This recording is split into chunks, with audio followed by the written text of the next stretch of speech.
In the annals of American crime, Alcatraz Federal Penitentiary, aka The Rock, is the quintessential maximum security prison. Fortified on an island in the cold, turbulent waters of San Francisco Bay, it's become the de facto destination for America's most dangerous compensators. However, if you fill a prison fortress with the most dangerous people in the country, the prison will, of course, become a dangerous place. And even with Alcatraz's notoriously tight security, the men sometimes resorted to sensational violence. We will uncover some of the most horrific murders that occurred at the hands of Alcatraz mechanics. Royal Officer C. Klein, 1938. Although no refugees have been verified from Alcatraz, many improvements have been made. And when they do, the ensuing battles are often deadly. On May 22, 1938, Correctional Officer Royal Klein was supervising the prison woodshop when he made the fatal mistake of diverting his attention from taking a few minutes to make an inventory of supplies. According to David Ward's book Gangsters of Alcatraz, credits Thomas Limerick, James Lucas and Rufus Whitey, Franklin attempted to escape the workshop by calling through a window while Klein was in a nearby office. When the officer returned among the refugees, Franklin hit him with a hammer. Klein never regained consciousness. Stream 60 days on the A&E app. The men who succeeded climbed to the roof, where they confronted prison warden Harold Stites. They threw scrap metal they collected from the workshop at the warden while he returned fire. 2 men were shot, Limerick was killed, and the refugees were routed.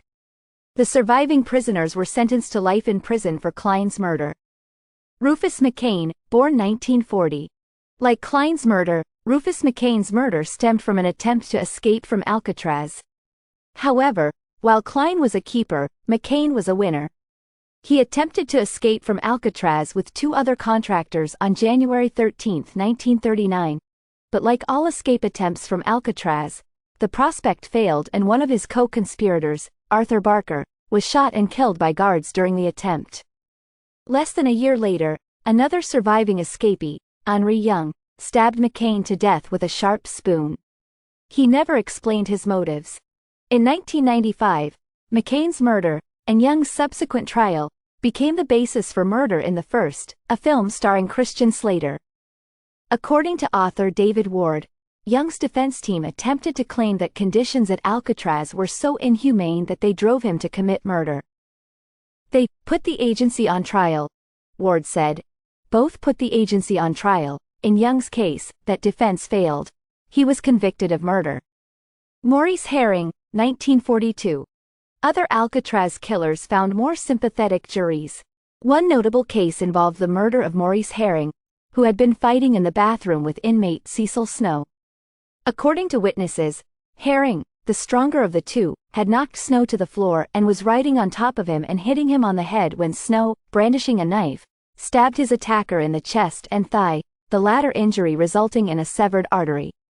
Bleeding profusely, Herring staggered and collapsed due to excessive blood loss. Within half an hour, he was pronounced dead at the prison hospital. In federal court, inmates testified on Snow's behalf, claiming that Herring was an angry attacker and had made numerous threats. Snow was acquitted of murder, but nonetheless sentenced by prison staff to disciplinary isolation for nearly 3 years. The jury believed it, Ward said of the verdict. Regarding disciplinary segregation, also known as the jury believed it, Ward said that prison officials receive a lot of criticism from people who consider the conditions inhumane. It was a cell with nothing in it, and the door was barred, Ward said. It was a cell with nothing in it, and the door was barred, Mark Maddock. Claude Branch, 1945. Like Herring and McCain, Claude Branch was a prisoner who was murdered by a fellow inmate, Ralph Green, who delivered the fatal blow with a metal prop in the prison barbershop. Unlike the previously mentioned victims, Branch initially looked like he would survive, only succumbing to his injuries after 2 days. However, during his moments of sobriety, he was so reluctant to complain to the government, even his own killer, he denied to Alcatraz officials that a fight had occurred.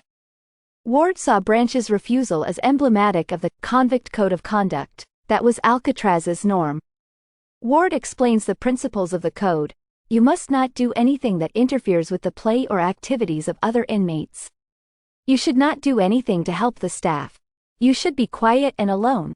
And you should never give out information about other inmates. After Branch's murder, inmates defended his killer by claiming that Branch was a homosexual and regularly attempted to rape fellow inmates such as Green. As in Herring's case, the jury found Green not guilty, after which prison staff sent him to solitary confinement for 4.5 years. Officers William Miller and Harold Stites, May 1946. It was the bloodiest confrontation between officers and prisoners in Alcatraz history. The Battle of Alcatraz, a 3-day incident in which Alcatraz inmates held prison guards hostage in prison cells and exchanged long shots with rescue teams.